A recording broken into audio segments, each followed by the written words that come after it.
আগরবাতি কারখানায় শ্রমিক হিসেবে কাজ শুরু করে নিজেই এখন কারখানা গড়ে তুলেছেন নীলফামারীর সৈয়দপুরের গোলাহাট এলাকার মোহাম্মদ শাহজাদা। থেকে আমার মামার বাসায় কাজ করতাম এই আগরবাতি কারখানায়, ওখানে শ্রমিক হিসেবে ছিলাম। তো অনেক কাজ শিখছি, কাজ করছিলাম, অনেক পরিশ্রম করছি ওখানে লেনদেন। উনি আমাকে টাকা দিত না, শুধু 3 বেলা খাওয়াইতো। তো ওখানে আমি খুব কষ্টই ছিলাম। তারপরে আমি চিন্তা করলাম, একটু বড় হয়েছি, আমার আব্বা আমাকে বলছি আমি তো খুব বড় হয়ে গেছি, এখন তো আপনারা একটু সহযোগিতা করব। তো এখন আপনারা কিছু টাকা দেন, আমি নিজে একটা কোম্পানি করব। বর্তমানে তার কারখানায় কাজ করছেন 25 জন নারী ও 4 জন পুরুষ। যেমন যেমন ব্যবসা বাড়তেছে তেমন তেমন ওটা একটু ইনভেস্ট করতেছে আমার পিছনে। আমি নিজে পরিশ্রম করতেছি, আমার লেবারগুলা সবাই নিয়ে একসঙ্গে কাজ করে ওনাদেরকে আমরা যেটা প্রফিট হয় ওনাদেরকেও দেয়, ওনাদের সংসার মেনটেন হয়, আমারও সংসার মেনটেন হয়।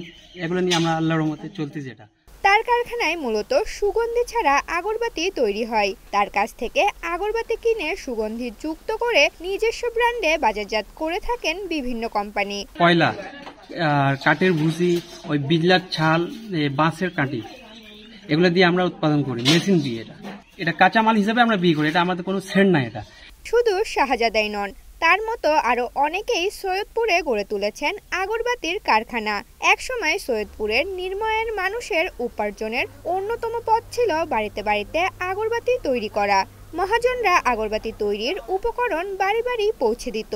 এসব উপকরণ নিয়ে বাড়ির আঙিনা বা দরজার সামনে একটি কাঠের পিঁড়িতে বসে আর এক পিঁড়ির উপর হাত দিয়ে ঘষে আগরবাতি বানানো হতো। সে সময় এখানে আগরবাতিতে সুগন্ধি যুক্ত করে নিজস্ব ব্র্যান্ডে বাজারজাতের কয়েকটি কারখানা ছিল। সময়ের পরিবর্তনে এই ব্যবসার প্রসার কিছুটা কমে গেলেও এখনো আগরবাতি তৈরিতে দেশের বিভিন্ন প্রতিষ্ঠানের জন্য কাজ করছে সৈয়দপুরের নারীরা।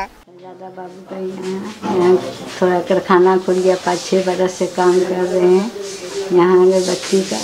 कुछ टाइम भी पास हो जाता है, घर में लगता है बाबू इतना महंगाई हो गया है, इतना में मेरा बेटा दूसरा जगह काम करता है और हाथ में इससे तो नहीं होता है ना। 4-5 गो बच्चा लोग हैं, मिला जुला के हम लोग संसार चलाते हैं। अभी কোম্পানিতে আগরবাতি বানাচ্ছি, আয় করতেছি 8-9 বছর থেকে বানাচ্ছি আগরবাতি।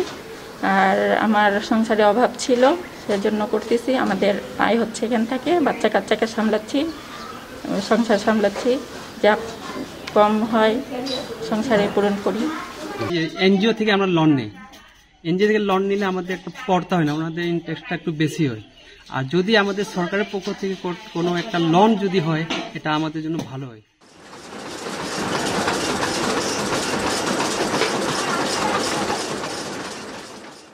ঋতুপর্ণা চাকি, ঢাকা পোস্ট।